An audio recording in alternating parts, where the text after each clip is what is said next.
आज के मॉडर्न जमाने में हम सब ऑनलाइन खाना ऑर्डर करते हैं और डिलीवरी ड्राइवर बनकर भी एक्स्ट्रा पैसे कमा सकते हैं।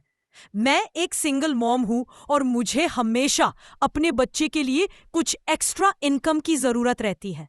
इसीलिए मैंने फूड डिलीवरी का काम शुरू किया। कुछ दिन पहले मुझे एक अच्छी सी बड़ी कॉलोनी में डिलीवरी करनी थी। उस वक्त शाम का टाइम था। मैंने खाना दरवाजे के बाहर रखा, प्रूफ के लिए फोटो खींची और अपनी कार की तरफ वापस चल पड़ी। तभी सामने वाले घर से एक गुस्से में भरी औरत निकली।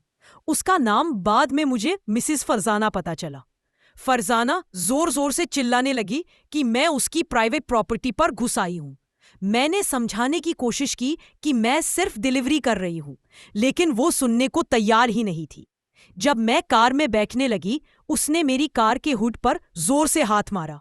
मैं बहुत घबरा गई, लेकिन कुछ ही देर में वो अपने घर के अंदर चली गई। मुझे लगा बात खत्म हो गई, लेकिन उस रात 12 बजे मेरे घर पर जोर जोर से नॉक होने लगा। मैंने खिड़की से झांक कर देखा तो वही फरजाना खड़ी थी। हाथ में एक पत्थर था। वो पत्थर से मेरे दरवाजे पर पीटने लगी। मैंने डर कर जोर से चिल्लाकर कहा कि मैंने पुलिस को बुला लिया है। ये सुनकर उसने पत्थर फेंका और भाग गई। थोड़ी देर बाद पुलिस आई, लेकिन उस वक्त तक कुछ सबूत नहीं था, इसलिए कोई एक्शन नहीं लिया गया।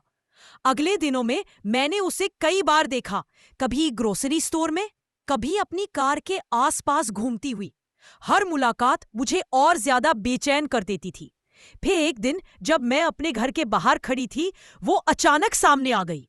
उसके हाथ में फिर वही पत्थर था। धीमी लेकिन गुस्से भरी आवाज में उसने कहा, तुम एक शैतान हो जो पुलिस को बुलाती रहती हो। मैं तुरंत घर के अंदर भागी और पुलिस को कॉल किया। इस बार पुलिस ने तुरंत एक्शन लिया और फरजाना को गिरफ्तार कर लिया।